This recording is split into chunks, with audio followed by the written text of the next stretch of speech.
Você precisa de uma máquina aí para fazer tubulação, ó, que mexe com tubulação, fazer um encaixe em tubo, ó. Tá aqui, ó, nós projetamos uma máquina aqui na nossa oficina.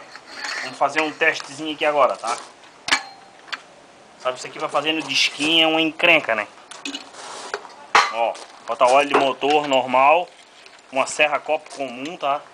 Bem simplesinho, tá? Funciona. Ó, cuidado aí que cai a faísca.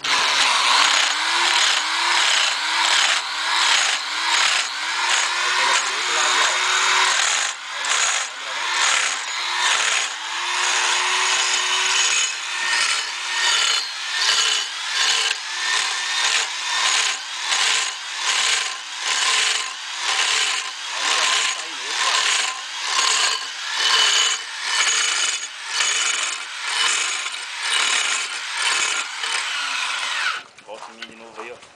Essa serra copo dá pra fazer uns 100 furos, tá? Isso aqui é um tubo de 1,5 com parede 2 milímetros. É uma paredinha grossa, boa de soldar, tá? A caixa fica perfeita. Aí, ó. Pra soldar, tá?